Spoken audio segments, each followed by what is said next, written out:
One day on the island of Sodor, the tender engines went on strike. When Sir Topham Hatt was alerted of this, he came to the sheds immediately.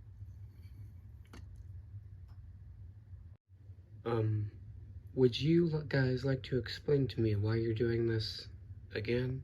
Sir Topham Hatt sighed. Well, this time it's because we just feel a little bit overworked, Gordon explained. Well, big, splendid tender engines deserve breaks too, you know. And who says the tank engines get more breaks than tender engines? Well, no one, sir. We just observed. Yeah, sir. We know you like the tank engines better than us. Oh, well, since I like the tank engines better than tender engines, I might as well get another tank engine, Sir Topham Hatt said. Oh, so that's your solution again? Go get another tank engine? Like you did with Percy last time? Yeah, so you're just gonna go get another tank engine. Well, since you guys think I like tank engines so badly, I just might. And Sir Topham Hatt walked away. You know, guys, maybe this is a bad idea, Henry said. No, Henry, this is a good idea, the best idea we've had in a long time. The last strike we had just wasn't good enough. Well, now that we got Emily in the mix, it might just go well this time, Gordon said. So Sir Topham Hatt went and found Edward, who was at Nappert Station talking to Thomas. Well, yes, the tender engines, besides you, are going on strike again. Are you serious? They need to get over themselves, Edward said. Well, they're all just a bunch of lazybones anyway, Thomas chuckled, and he puffed away. Well, what's the reason this time, sir? Edward asked. Well, they claim that they are a bit overworked and that I like tank engines more than tender engines, even though there might be more tender engines than tank engines on this railway. Well, sir, I'll go try and talk to them, Edward said, and he puffed away. And Edward puffed up towards the sheds. All of the tender engines made angry-looking faces towards Edward, and Edward did not appreciate that. Oh, hi, Edward, Emily said. Oh, look, the traitor's here, James said. James, I am not a traitor, Edward said. And besides, you guys need to all go back to work.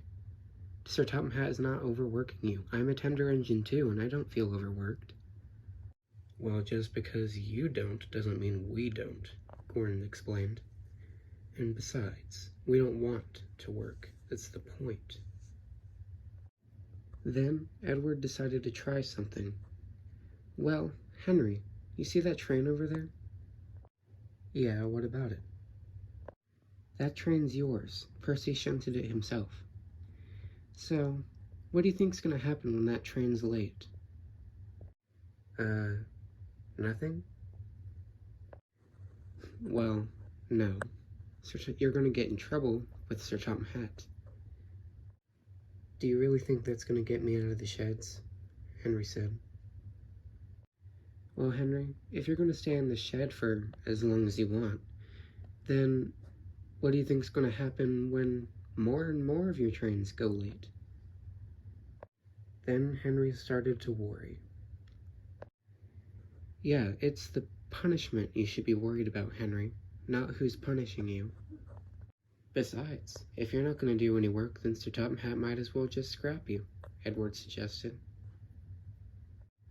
Well, sorry guys, I'm out, Henry said, and he puffed away.